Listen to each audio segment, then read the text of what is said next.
manera de terminar la semana! George Verwer, fundador de Operación Movilización, está en esta casa y vamos a hablar con él en esta edición de Chris Fabry en vivo. Hoy está en el campus del Instituto Bíblico Moody, del cual es también graduado.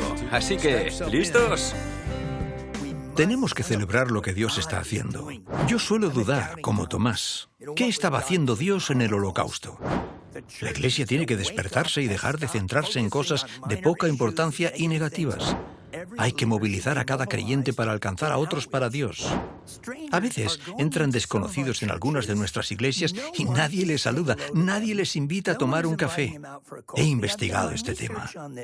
Muchas veces Dios está trabajando en situaciones y vidas complicadas. Esto no justifica lo que está mal, sino demuestra la grandeza y la gloria de Dios y su misericordia al usar toda clase de personas. Por eso, incluso este bocazas de Nueva York y de Nueva Jersey ha podido ser útil en el ministerio del reino.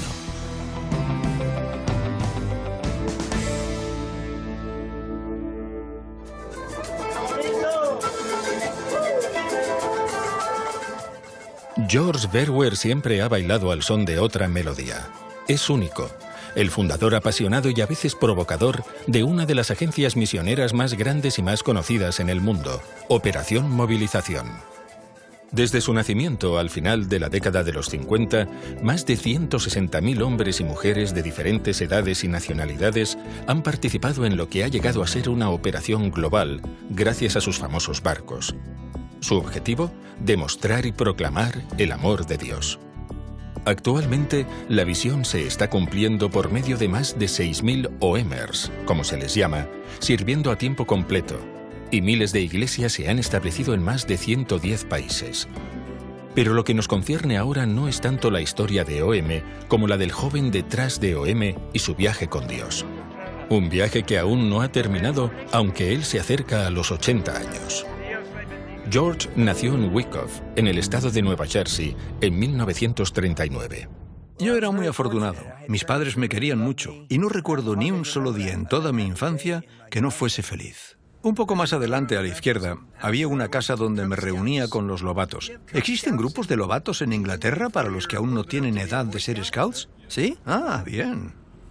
Para mí es muy especial estar aquí en el número 243 de la avenida Manhattan, la casa donde vivía hasta los 16 o 17 años. Viví aquí cuando Jesús me encontró, cuando le buscaba. Y qué padres más maravillosos tenía. Yo creo que estaban buscando a Dios. Mi padre vino desde los Países Bajos con su padre y construyó esta casa él mismo. Más adelante la vendió para invertir más dinero en misiones mundiales y mudó a una casa más pequeña. Y esta casa, entre las dos, se convirtió en la sede de OM en los Estados Unidos. Este es el colegio donde cursé los estudios de primaria hasta los 13 años. Los profesores aquí ejercían una influencia muy positiva. Recuerdo que nos entregaron ejemplares del Nuevo Testamento de los Gedeones en el auditorio del colegio. Y leí ese Nuevo Testamento. Creo que de alguna forma, en mi mente, acepté a Cristo durante ese periodo. A lo mejor firmé la última página del Nuevo Testamento. A la edad de 11 años, George se trasladó al Instituto Ramsey, pero según avanzaba por la adolescencia, un mundo más oscuro se abría delante de él. A los 16 años iba camino de la adicción. Me metí un poco en la pornografía, pero lo mío era tener una chica tras otra. Luego me enredé en el mundo del baile, aunque no era todo malo. Un día entré en un vestuario y vi a un chico que llevaba una Biblia y no decía palabrotas, mientras que yo era muy grosero. Se llamaba Danny Clapp y él y su madre empezaron a orar por mí. Me mandaron un evangelio de Juan y esa mujer oraba por mí, pero cada año yo empeoraba un poco más. Tenía un ego enorme, me encantaba bailar, mucho romance, hasta que Dios intervino. Y lo hizo a través de un hombre de negocios que le mandó una entrada para el Madison Square Gardens, para escuchar a un joven evangelista que estaba ganando bastante fama. 3 de marzo, 1955. Dios me trajo aquí, a Madison Square Gardens. Billy Graham estuvo aquí solo una noche. Fue aquí donde realmente oí el evangelio claramente por primera vez.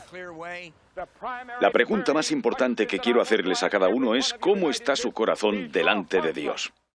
Cuando Billy Graham dio esa invitación para que la gente se arrepintiera y creyera en Jesús, salí disparado de mi asiento y delante de 20.000 personas me encontré llorando y creí en Jesús en ese momento. Y ese encuentro asombroso ha sido una realidad prácticamente todos los días desde entonces.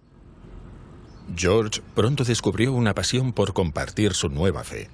Una de sus primeras oportunidades para hacerlo fue en el Instituto Ramsey. El Instituto Ramsey tiene un auditorio excepcional. Está más o menos igual que hace 60 años. Poco después de entregar mi vida a Jesús, tuve la oportunidad de dar mi testimonio delante de casi todos los alumnos porque era presidente del Consejo Estudiantil. Luego, regresé durante las vacaciones de Navidad y cientos de personas vinieron a la reunión en este mismo auditorio, incluyendo a mi propio padre. Cuando les invité a que creyeran en Jesús, unas 125 personas, incluyendo muchos compañeros de clase, señalaron su deseo de confiar en Jesús. Las oraciones de Dorothea Clapp por la conversión de George habían sido contestadas, y ahora estaba empezando a responder a sus oraciones para que fuera misionero, pues tenía un corazón y un don de evangelización que encontraban su expresión en las calles de Nueva York. Times Square ocupa un lugar muy especial en mi vida porque 2 años después de entregar mi vida a Jesús, alquilaba autobuses para traer a la gente a la famosa campaña de Billy Graham de 1957 celebrada aquí, y donde decenas de miles de personas pusieron su fe en El Salvador. Una noche el aforo estaba completo y yo no quería ocupar un asiento donde podría sentarse alguien que aún no hubiera oído el Evangelio. Así que salí aquí afuera y me puse a predicar el Evangelio al aire libre por primera vez en mi vida. También en esas calles se estaba formando una visión que con el tiempo culminaría en Operación Movilización. Vine aquí siendo todavía un creyente joven y distribuí miles y miles de folletos con la convicción de que cada persona en el mundo debería recibir el Evangelio al menos una vez en su vida. Nunca he perdido esa convicción y es parte del corazón, parte del latido del corazón de Operación Movilización. Estamos viviendo hoy en día el período de crecimiento de la Iglesia más importante de todos los siglos de su historia. Cuando se graduó en el instituto, George fue a la Universidad de Maryville. En Maryville conocí a un chico llamado Dale Rodon. Era un poco mayor en el Señor que yo y se convirtió en mi mentor. Pero yo tenía una visión de ir a México durante mis vacaciones de verano. Así que propuse a Dale y a mi compañero de dormitorio, Walter, a ir allá y fuimos. Tras vender algunas de sus posesiones personales para recaudar fondos, partieron en el verano de 1957 con una furgoneta llena de literatura, bajo el nombre Send the Light, Envía la Luz. Casi 60 años más tarde, Walter Borchardt y George recuerdan ese viaje. Este es Walter Borchardt, uno de mis amigos más íntimos, testigo de mi boda, compañero de dormitorio en Maryville, antes de que yo fuera a Moody y él a Wheaton. Walter nos acompañó a Dale y a mí en ese primer viaje a México en el 57. ¿Qué recuerdas especialmente de ese viaje? Cuando llegamos a la frontera, en aquel entonces era bastante difícil cruzar la frontera a causa de ciertas restricciones sobre la importación de literatura cristiana en el país, y realmente no sabíamos lo que iba a pasar.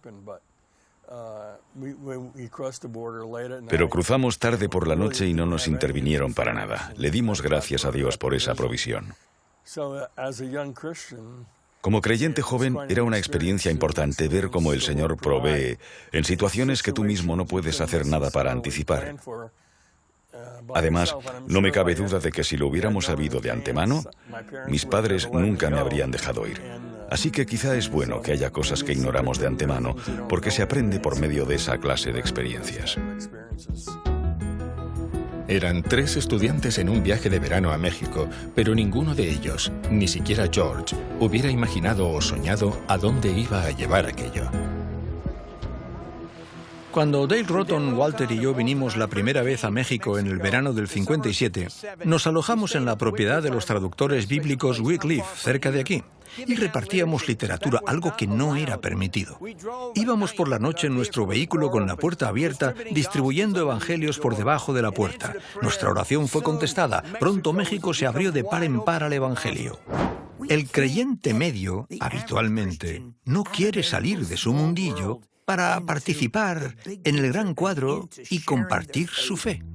En 1958, George se trasladó hacia el oeste, a uno de los seminarios bíblicos más respetados de los Estados Unidos. Cuando llegué al seminario bíblico Moody en enero de 1958, no tenía ni idea del impacto que iba a tener en mi vida, ni de cómo mi vida entera iba a cambiar y modificarse por medio de lo que vivía aquí. No solamente lo que aprendí, sino también las personas a las que conocí. D.L. Moody, el fundador del Instituto Bíblico Moody y uno de mis héroes. He repetido una frase suya en todo el mundo y ha impactado a mucha gente. Tiene que ver con el Espíritu Santo. Él decía que hay que llenarse una y otra vez del Espíritu Santo. Y un día una señora le dijo, ¿por qué hablas constantemente de llenarse una y otra vez? Y contestó, señora, porque tengo fugas. Y me he identificado con eso toda mi vida. Le describían como un evangelista americano con sobrepeso que despobló el infierno de 2 millones de almas. Es muy emocionante estar aquí en el auditorio Torrey Gray después de 56 años. Me sentaba siempre en la primera fila. Fue en este mismo lugar donde recibí la enseñanza de algunos de los misioneros y hombres de Dios más grandes que he conocido en mi vida.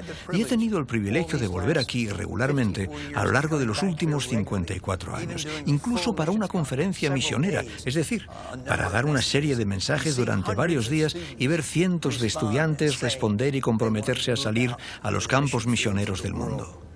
Yo diría que el Instituto Bíblico Moody ha sido el principal seminario en enviar obreros para la cosecha.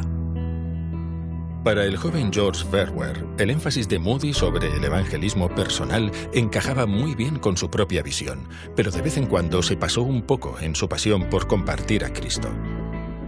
Uno de los factores más importantes en mi crecimiento espiritual era que desde el primer momento de mi conversión empecé a compartir mi fe en mi instituto y donde quiera que iba. Cuando llegué a Moody descubrí que era obligatorio para todos los estudiantes practicar la evangelización. Sabía que este era mi lugar. Se llamaba Servicio Cristiano Práctico y este es el departamento. Me encontré en un lío enseguida porque tenía 5 proyectos de evangelización funcionando a la vez y solo se permitía 2 a cada estudiante. Eso es lo que descubrí cuando me llamaron al despacho del decano. Pero qué emoción, salir a las calles, llamar puerta a puerta, evangelizar aquí en Chicago, fue uno de los factores más importantes en todo mi desarrollo espiritual. En aquel entonces yo era muy radical. Creía que creyentes que realmente estaban andando con el Señor Jesús debían de estar ardiendo, evangelizando, orando, poniendo en práctica lo que la Biblia dice. Si no, a mi modo de ver, se habían apartado. Esa visión intransigente de George dio lugar a unas interpretaciones de las Escrituras un tanto atrevidas, como por ejemplo el llamamiento de Cristo a renunciar a todo. Estoy mirando por la ventana hacia lo que antes se llamaba Norton Hall. Allí estaba mi habitación. Me metí en problemas porque estábamos predicando el mensaje de renunciar a todo y la gente traía sus posesiones y las vendíamos en mi habitación. La casera no comulgaba con esta idea. Fue una época extraordinaria en nuestra historia porque teníamos tal pasión por usar nuestro dinero para comprar literatura y Biblias. Éramos reacios a gastar nuestro dinero en otras cosas y supongo que por eso éramos un poco radicales. Pero también recuerdo las reuniones de oración. Tal vez sea esa la parte más importante del nacimiento de OM, noches de oración por las naciones sin alcanzar. Creo sinceramente que la gente no entiende a Dios, la manera en que Él obra a través de nuestra humanidad, incluso cuando nuestro ego permanece intacto. Y la manera en que obra para traer gran bendición. ¡Wow! 8ª planta. El Instituto Bíblico Moody. Mi vida cambió aquí. Llevaba 2 años de ayuno. Aún después de convertirme, las chicas eran la cosa más grande en mi vida. No sabía qué hacer. No encontraba un versículo que decía, no besarás, y besaba a cuantas chicas encontraba. Un día llevé a una chica a Cristo y durante 1 hora no paré de besarla, y me di cuenta por fin de que esa no era la manera de obrar. Así que me paré en seco. Fue cuando fui a México y aprendí tantas cosas como afrontar mi lucha con la lujuria. 2 años más tarde llegué a Moody siendo todavía un creyente joven. Veía todas esas chicas cristianas guapas y si te atrevías a besarlas, seguramente te darían un coscorrón con su Biblia. Me enamoré de 7, pero no besé a ninguna. Me limité a la evangelización y mis estudios. Pero luego vine a esta planta un día, la planta 8 que actualmente es Radio Moody. Entonces era el Instituto Moody de Ciencia donde se podía alquilar películas para la evangelización. Al ver a la mujer detrás del mostrador me dio un cortocircuito. Mis fusibles románticos saltaron. Allí mismo terminé en el ayuno, me adelanté hacia el blanco y le dije algo totalmente estúpido. Para mí era amor a primera vista, para ella era temor a primera vista, pero conseguí salir con ella y le dije, mira, seguramente esto no va a llegar a nada, pero debes saber, por si acaso, por si voy a ser un misionero, y si te casas conmigo, igual te comerán viva los caníbales de Nueva Guinea. Bueno, pues ella no estaba enamorada, pero yo movilicé mis compañeros de oración y Dios quebrantó su corazón. Convino en casarse conmigo. Y ya hemos celebrado 54 años de un matrimonio estupendo. Por eso, la planta 8 de este gran edificio de Moody es un lugar muy especial para mí. 54 años más tarde, en su casa en el sur de Londres, Drina recuerda sus primeras impresiones del pueblerino de Nueva Jersey. Cuando te conocí, pensé que eras simplemente un chico sencillo del campo. No tenía ni idea de que eras de la gran ciudad. Luego, cuando salió el periódico del instituto unos días más tarde y leí acerca de este George Verwer, pensé, ¿es el mismo chico? Me impresionó bastante. ¿Y recuerdas cuando salimos esa primera vez y yo te dije, si la cosa funciona con nosotros y si te casas conmigo, ¿te van a comer los caníbales? ¿Recuerdas tu reacción? Sí, me desalentó un poco, hay que decir la verdad, porque la única razón por la que estaba en Moody era para prepararme para el campo misionero. Los viajes anuales a México siguieron adelante.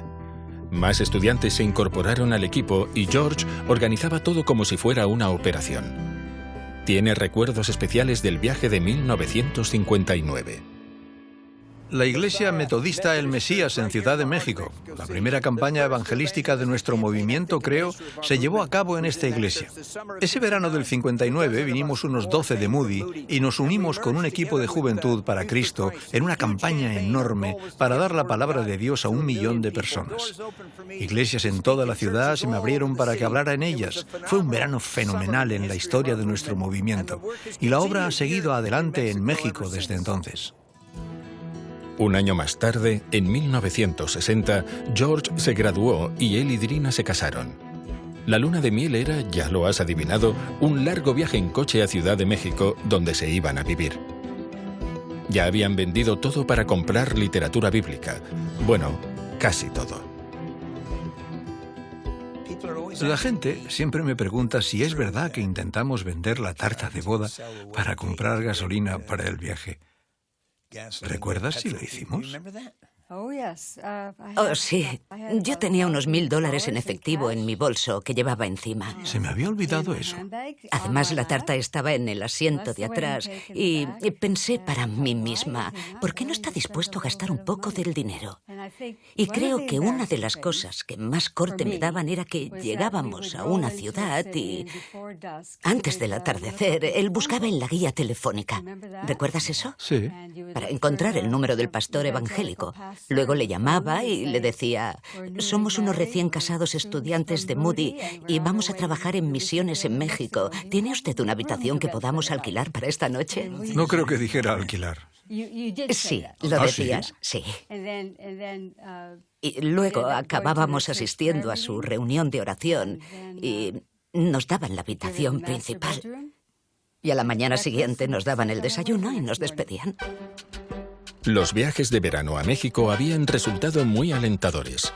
Habían dado lugar a oportunidades para dar charlas evangelísticas en la radio y en pleno centro de Ciudad de México se había establecido una librería cristiana que iba a ser la nueva casa para los señores Verwer. Calle Independencia número 36. Vinimos aquí directamente después de la boda. Yo no creía realmente en las lunas de miel y desde luego no creía en gastar dinero en otra cosa que no fuera misiones mundiales y las cosas básicas. Vivíamos en la trastienda de esta librería que acabábamos de abrir, lo cual era un milagro en sí porque no había una librería a nivel de calle en toda la ciudad. Esta era la primera y el hecho de que siga abierta 56 años más tarde es un gran testimonio. Fue toda una respuesta a la oración, porque la gente decía que era imposible, que nunca se había hecho antes en México. Pero cuando nos decían esto, era como si nos cargaran las pilas, especialmente en las noches de oración, para pedirle al Señor que la realizara. Para estos recién casados, el dormitorio en la librería estaba lejos de ser ideal. ¿Recuerdas lo que pensabas? Yo pensé, pues no me lo podía creer. Quiero decir, la habitación a donde nos llevó tenía la anchura y la longitud de un colchón de 90 centímetros.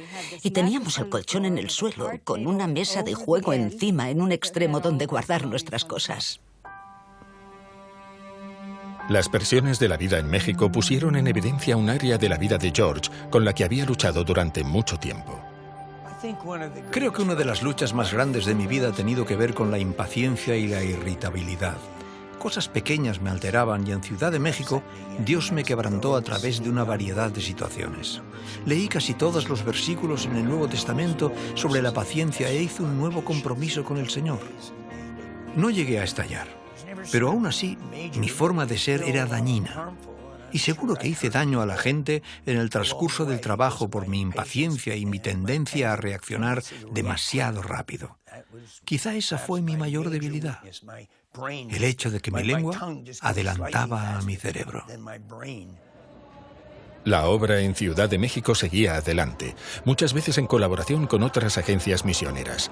Hoy en día, tan solo en Ciudad de México existen más de 1000 iglesias, pero George estaba inquieto. Ya que la obra estaba firmemente establecida, era el momento de moverse. Debemos volver constantemente a la Gran Comisión, a lo que Dios nos ha llamado a hacer, y deberíamos estar ocupados en contactar a la gente de nuestro alrededor. No importa quiénes somos ni en qué etapa de vida estamos, y creo que esto es algo que falta en muchas iglesias. George ahora había puesto la mirada en Europa y Rusia. El primer paso era llegar a España. Y eso era toda una aventura.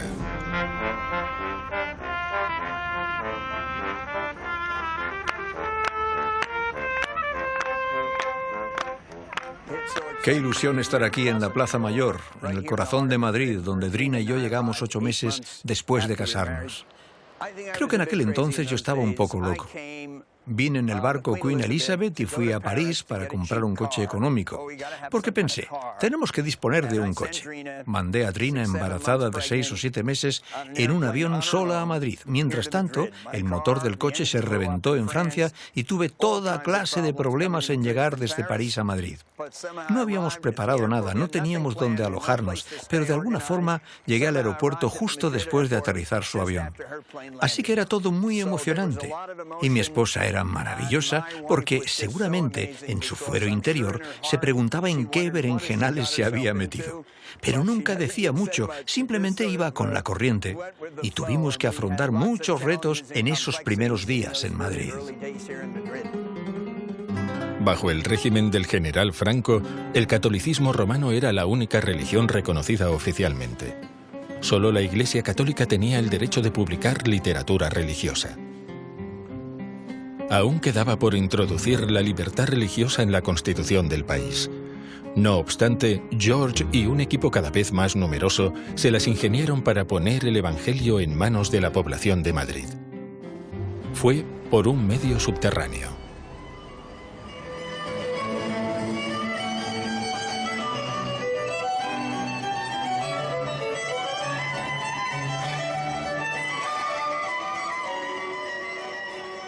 La Iglesia Católica había publicado una versión del Nuevo Testamento y George y su equipo lo usaron como libro de texto de un curso por correspondencia con preguntas que los estudiantes debían contestar. La manera en que debían encontrar las respuestas era genial.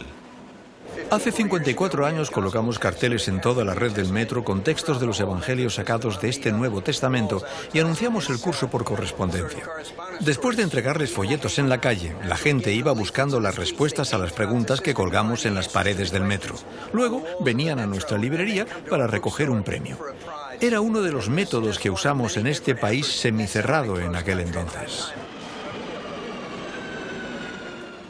La visión de OM en aquel entonces se enfocaba en el mundo musulmán, países comunistas y países cerrados.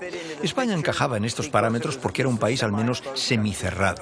Eso me atraía bastante. Además ya había aprendido español y quería venir aquí para estudiar ruso con la idea de lanzarnos a Rusia el verano siguiente. Fue cuando la KGB me pilló en Rusia que tuve la visión de Operación Movilización. De hecho, fue durante un día de oración después de salir de Rusia, y esa visión cambió totalmente la dirección de mi vida. La visión abarcaba Europa movilizando a las iglesias, incluyendo las de España. Compartí esa visión con unos españoles en un retiro en las montañas cerca de aquí. Dijeron, adelante. Y el resultado fue que en el verano del 62, unas 200 personas se apuntaron, y en el verano del 63, unas 2000. Ya había nacido el movimiento.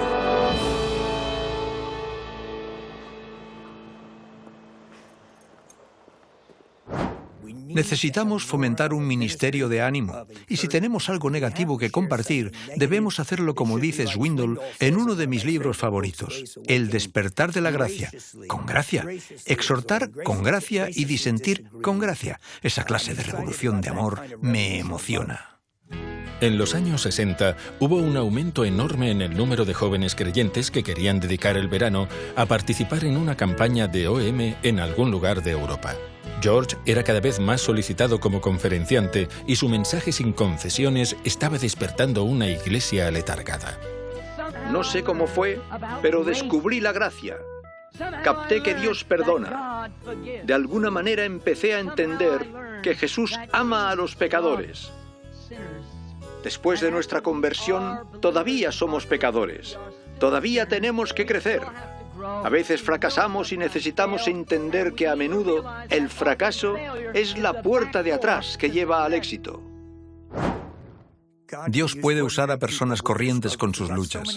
Algunas piensan que hasta que consigan la victoria total sobre cosas como la masturbación, la lujuria, la pornografía, ¿cómo los puede usar Dios? Algunos de los más grandes de la historia han tenido toda clase de luchas toda su vida. Somos peregrinos, no podemos renunciar porque no hemos ganado aún la victoria sobre alguna área de nuestra vida.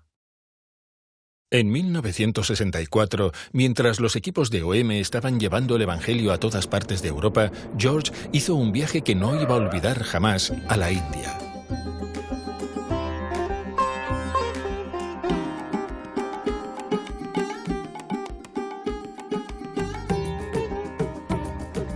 Su colaborador, Dale Roton, ya le había adelantado en un viaje de reconocimiento y un equipo de OM viajaba por tierra desde Europa. Para George, las sensaciones de India, sus olores, sus sonidos y sus vistas eran abrumadores. No estaba en mi mente que yo viviera en la India. Vine a visitar los equipos trabajando aquí a principios del 64. Después visité Lucknow, Calcuta, Bombay, Hyderabad, Madrás, y eso cambió totalmente mi vida. Me sobrevino una pasión por la India y la conciencia de que esta nación iba a ocupar un lugar muy grande en mi vida. La atracción de la India era demasiado fuerte. George y Drina se trasladaron a Bombay y con ellos 2 niños pequeños y una hija recién nacida. Lo que recuerdo principalmente era que, quería muchísimo a George y confiaba en él. Me quedé alucinada por esto y pensé, ¿qué voy a hacer con un bebé recién nacido? Porque nos marchamos cuando nuestro tercer hijo tenía tan solo 3 meses. Pues, desde el día de su nacimiento nunca tuvo un biberón calentito, ni alimento caliente porque pensé, si vamos a estar viajando, ¿dónde voy a calentarlo? Así que la crié pensando en el viaje a la India. Y la vida en Bombay no era nada fácil. Nos resultó muy difícil aguantar el calor, especialmente hacia el mes de mayo.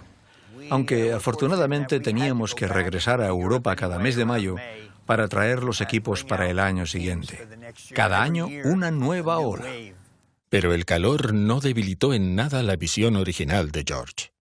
Nuestra pasión era que cada persona en el mundo tuviera al menos una oportunidad de oír y ver o recibir el Evangelio. Vi las multitudes en la India y me di cuenta de que el Evangelio no las había alcanzado tanto como pensaba. Entre los millones había un grupo étnico específico que estaba desesperadamente necesitado, los Dalit, que antes se llamaban los intocables. No entendíamos la suerte de los Dalit. Ese fue el error más grande que cometimos.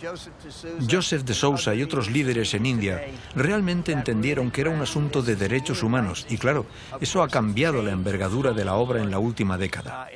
Hemos acometido la acción social, toda clase de problemática social y la misión holística, además de toda la evangelización a la vieja usanza. Han pasado más de 50 años desde que esos primeros equipos fueron a la India. Hoy, la obra se ha transformado bajo un liderazgo nacional, con más de 3.000 congregaciones pertenecientes al movimiento El Buen Pastor y 110 colegios repartidos por todo el país. Creo que jamás nos pasó por la mente que llegara a ser un movimiento eclesial tan grande, tan serio, tan dinámico, como ha llegado a ser a día de hoy. Más personas están conociendo hoy a Cristo por medio de OM y las iglesias El Buen Pastor que en el pasado. Nosotros sembramos la semilla y unos 500 millones de personas recibieron la palabra de Dios en esos primeros 20 o 30 años. Se está sucediendo una revolución de gracia y amor en la Iglesia. En todo el mundo vemos esta revolución de amor.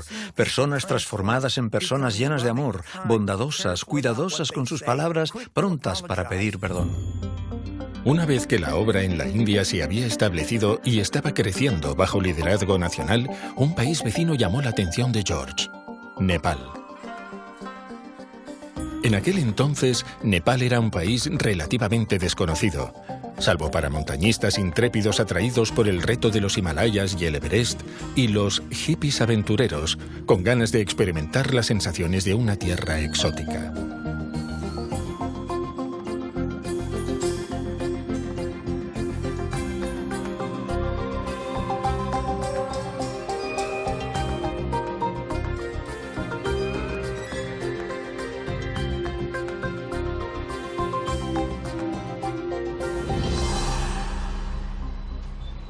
La capital, Katmandú, ha cambiado bastante desde que George llegó hace casi 50 años.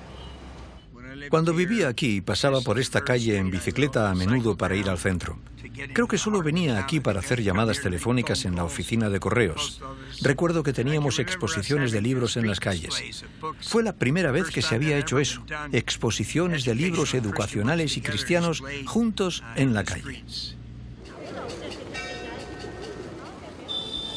Cuando George llegó, la población de cristianos indígenas era exigua, puesto que la inmensa mayoría de nepalíes eran hindúes. El reto para George y el equipo de OM era cómo compartir el mensaje del Evangelio con ellos. Se podría decir que esto es el núcleo de los templos hindúes, en el corazón de Katmandú. Es un desafío emocional tremendo caminar entre estos famosos templos, algunos de los cuales remontan a cientos y cientos de años.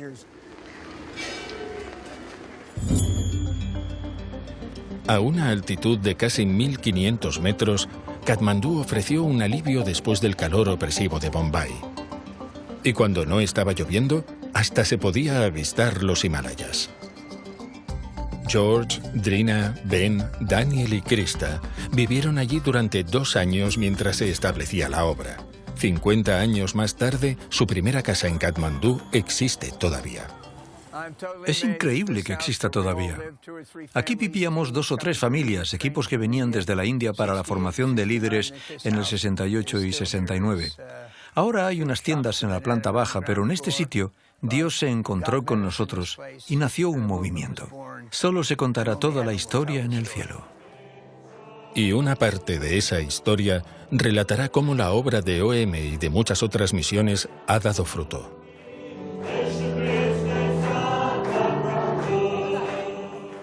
Lo que es especialmente asombroso es ver cómo la iglesia en Nepal está creciendo. Había quizá unos pocos miles de creyentes cuando vivíamos aquí. Hablé en uno de los primeros encuentros de pastores, solo asistieron una veintena, pero ahora hay cientos de miles de creyentes.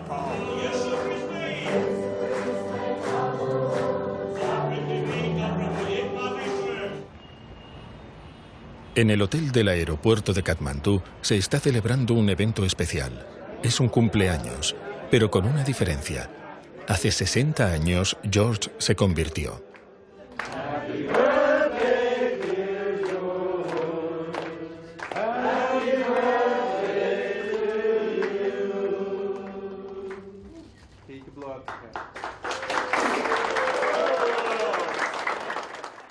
El Señor me dio un proverbio. Donde 2 o 3 creyentes están reunidos, tarde o temprano se va a armar un lío. Y esta es la palabra que el Señor me dio. Y estoy convencido de que Él me lo dio. Liología. Liología es un concepto sencillo y no se trata de mí.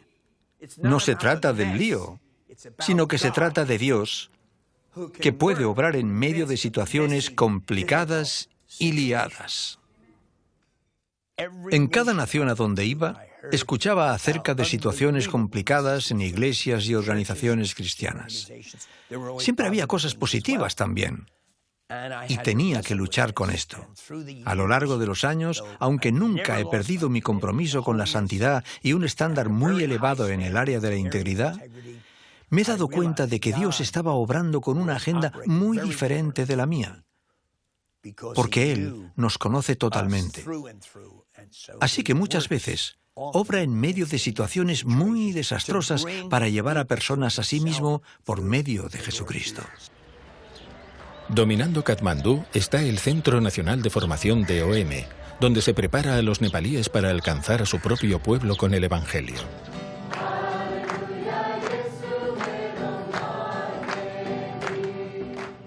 En algunas culturas donde he ministrado en diferentes partes del mundo, la gente piensa que cuando pecan pierden su salvación y que irán al infierno. Cuando pecamos, como cristianos, perdemos el gozo de nuestra salvación, no la salvación. Así que toda mi vida he tenido esa seguridad. Soy un hijo de Dios. Y cuando peco y fracaso en algo, sé que Dios me ama, me arrepiento rápidamente y experimento su limpieza. Uno de los temas principales que trato en mis mensajes es ¿crees realmente que Dios te ama? Especialmente cuando fracasas y especialmente cuando fracasas en el área del pecado sexual que aparentemente causa un nivel de culpabilidad 10 veces más alto que cualquier otro pecado. ¿Te das cuenta de que Dios te ama todavía, te perdona y quiere usarte y obrar por medio de ti? Es tan emocionante estar aquí en este centro de formación y evangelización de OM en Nepal. Recuerdo que vine hace un par de años cuando lo dedicamos. Había líderes de todas partes de Nepal. Dios está haciendo una obra grande aquí y OM Nepal tiene el privilegio de encontrarse en el centro de mucho de lo que Dios está haciendo. La relación remonta a unos 48 años. Tan solo unas pocas semanas después de la visita de George a Katmandú, 2 terremotos dejaron a Nepal devastado y mataron a 9.000 personas.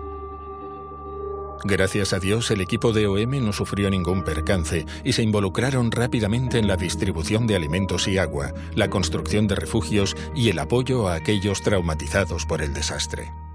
Hubo momentos en los que deseaba tirar la toalla, de verdad. Hubo momentos en los que la oscuridad era muy profunda. A veces luchaba para creer que Dios existía. Eso estaba relacionado con mi lucha, a lo largo de toda la vida, con el tema de por qué Dios permite tanto sufrimiento, y mi lucha de años con ciertos pasajes en el Nuevo Testamento y todo el tema del juicio feroz que encontramos en él. Eso ocurría solo en mis momentos de mayor oscuridad e incredulidad, pero era una lucha muy grande. Desde el principio, la distribución de literatura formaba una parte importante del ministerio de OM, pero la logística de transportarla a países lejanos como India y Nepal significaba viajes de miles de kilómetros por carretera. Los viajes eran peligrosos muchas veces y podían tardar semanas. Mientras tanto, se estaba formando una idea en la mente de George, y cuando él y la familia se trasladaron a Bolton, en el norte de Inglaterra, todo se hizo claro. Lo que ocurrió aquí, en este edificio, iba a transformar la obra de OM. ¡Hala! Yo creo que este es uno de los edificios más históricos de todos los del ministerio de OM. Es el pub que convertimos en una librería hace 50 años, y mi esposa y yo vivíamos aquí. Más adelante, la base entera de OM en el Reino Unido ocupó el edificio y fue aquí donde nació la idea de tener un barco para la evangelización mundial. Dios está haciendo grandes cosas hoy en día. No deberíamos ser tan negativos ni tan caprichosos. El sueño de George tardaría unos 5 años en hacerse realidad. Encontrar el barco era la parte fácil. un antiguo barco danés de mercancías y pasajeros. La parte difícil era encontrar la tripulación.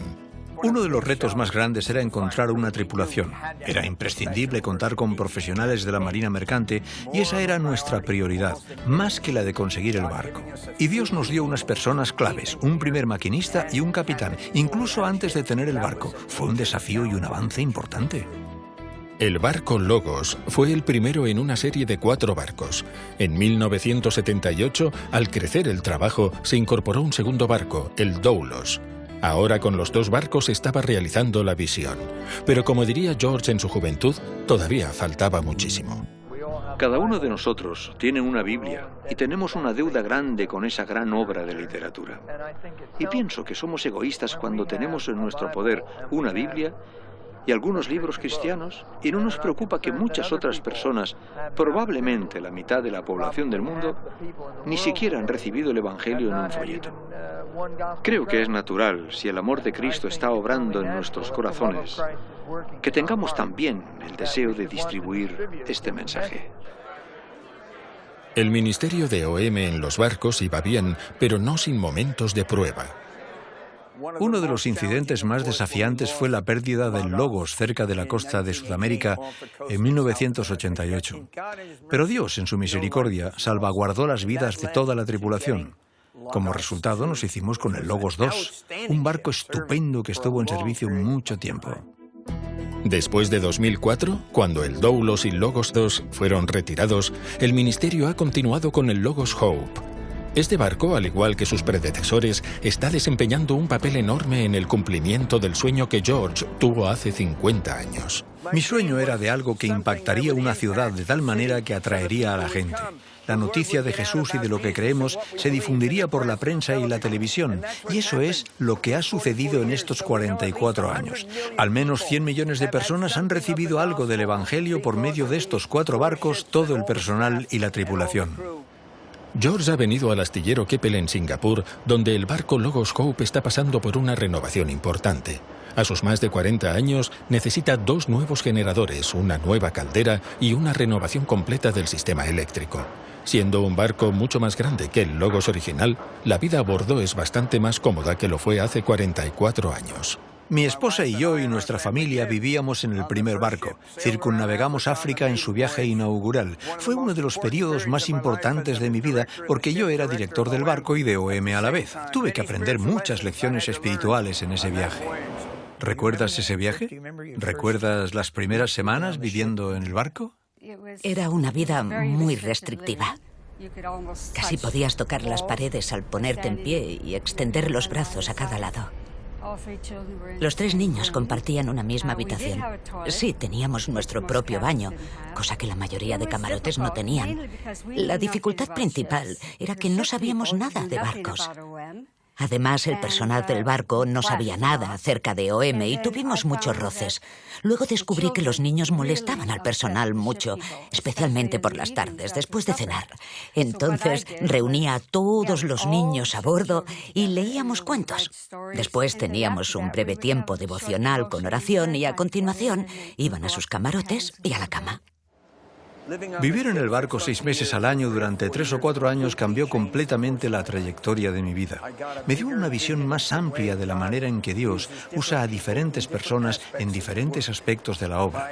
Llegué a valorar muchísimo a los maquinistas al darme cuenta de que no iban a tener mucho tiempo para evangelizar al final del día cuando llevaban horas sudando la gota gorda en la sala de máquinas. Esta conciencia me impactó y me ayudó a aceptar cada vez más a las personas de cualquier profesión.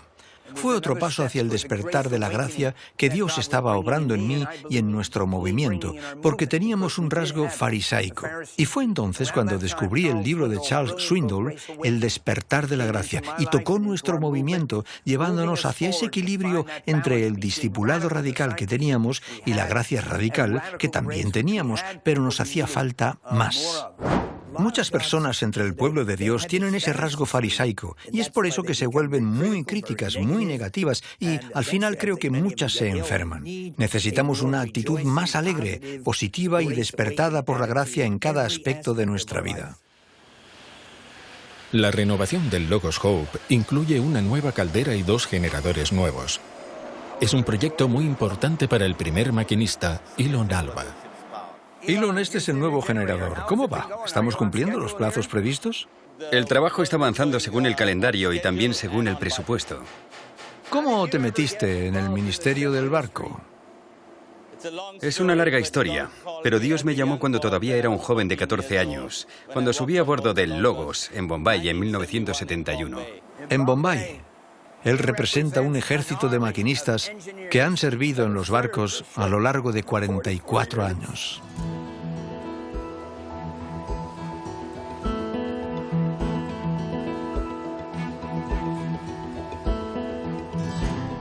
Un mes después de la visita de George, se terminó el trabajo de renovación.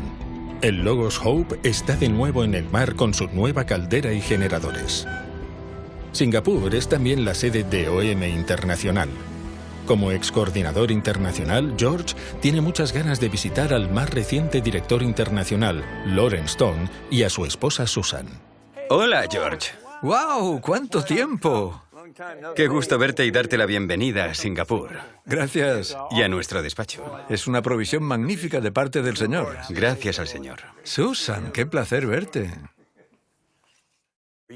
Ya llevas año y medio en el papel de coordinador internacional de este movimiento. ¿Cómo ha impactado tu propio andar con el Señor y cómo has podido mantener esa relación con Jesús? He aprendido más y más cuán débil soy como ser humano.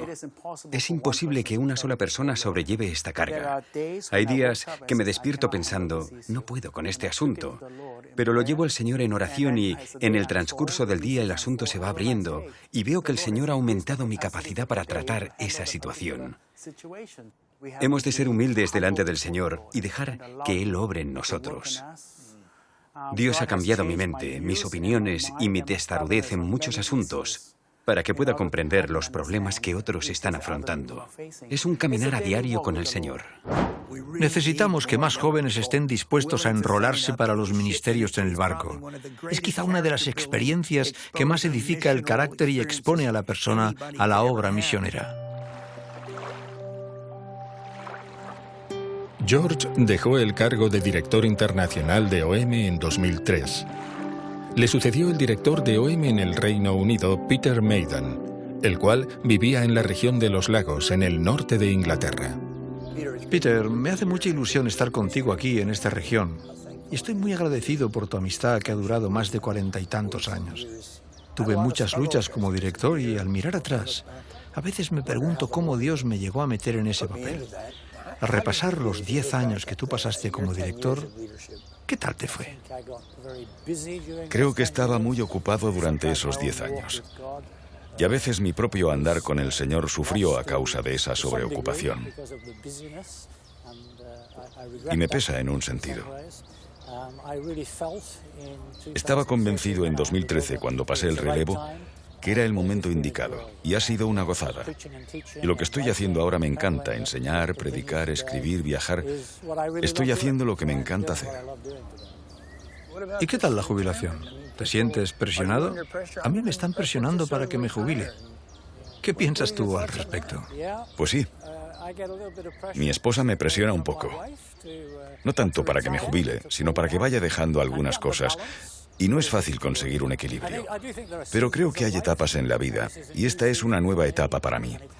No tiene por qué ser tan intensa como la anterior. Es cuestión de conseguir ese equilibrio. Para George, con sus más de 75 años, la jubilación nunca ha sido una opción. Pienso que uno de los peores pecados del creyente medio es el desperdicio del tiempo. Cuando veo cómo la gente usa su tiempo, me entran ganas de gritar. Y una vez más tengo que arrepentirme de mi mala actitud. Es probable que George esté más ocupado hoy que nunca. Viaja por todo el mundo en respuesta a invitaciones a dar charlas, para motivar a cristianos en su andar con el Señor y lanzarles el reto de la misión mundial. Incluso cuando está viajando, su ministerio continúa. Donde quiera que vaya, está con su portátil enviando mensajes de ánimo a las miles de personas con las que está en contacto y por las que ora. No desperdicia ni un momento de su tiempo. Un autor cristiano lo expresó así: de todas las grandes virtudes cristianas, el celo es la que más nos cuesta. Cuando la gente me dice que tengo mucho celo, pienso, pues muchas gracias. Los psicólogos y escritores me calificarían como una persona orientada hacia una causa. Cuando descubrí esta causa, la causa más grande de todo el mundo, me consumió totalmente y me ha acompañado todos los días. Al lado de la casa de George y Trina está la oficina del Ministerio Proyectos Especiales, que George estableció para apoyar a ministerios pequeños y que a menudo pasan desapercibidos. Su asistente es Vera Sabramsky, una americana que lleva 35 años trabajando con George. Pues no me aburro nunca. Parte de mi trabajo consiste en gestionar su correspondencia y sus viajes para llegar a diferentes reuniones en todo el mundo. Hola Vera, ¿cómo va la cosa? Hola George, ¿todo bien? Sí, pero hay un problemilla con este viaje a Indonesia. Lo bueno de George es que practica lo que predica. Y si hace o dice algo hiriente, siempre vuelve y pide perdón. A veces llora y pide perdón. Eso me resulta muy difícil. Entonces, ¿qué haces hoy? ¿Y tu nuevo escritorio te gusta? Bueno, ya no es tan nuevo, pero sí, me encanta. Muy bien. ¿Querías que firmara algunos talones? Sí, es verdad. ¿Puedes? Tienes mucha facilidad para gastar el dinero del Señor. Sí, porque tú me mandaste a hacerlo. Paul Alba está pasando un año con George como su asistente personal y acompañante. Es un puesto muy buscado por aquellos que quieren ser discipulados por George. Hola, Paul. Hola. ¿Qué haces esta mañana? Estoy pegando etiquetas en los sobres para un envío masivo. Mi pasión es apoyar a la generación más joven. Quiero hacer llegar a sus manos más DVDs de Jesús, más Biblias y más libros acerca del VIH-Sida. Y no somos llamados solamente a evangelizar, sino a edificar un reino en todos sus aspectos. Por eso necesitamos personas en el mundo de las artes, en la política y en el mundo del deporte. Necesitamos personas en cada área de la sociedad. Cada año, George toma un respiro cuando pasa varios días con amigos en su barcaza para recargar sus baterías espirituales. Lo más importante para mí no es solamente meditar en la palabra, sino dejar que la palabra de Dios me penetre y continúe transformando mi vida. En toda mi vida nunca he tomado lo que se puede llamar unas vacaciones tradicionales. Para mí, las vacaciones son cuando puedo dedicarme a hacer algo que me resulta más fácil y relajante, como dictar unas cartas, orar por mis amigos o incluso hablar por teléfono.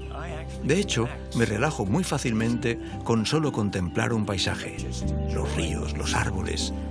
Cuando era un chaval me gustaba observar las aves, así que todo eso es una parte importante de mi vida que la gente no suele ver.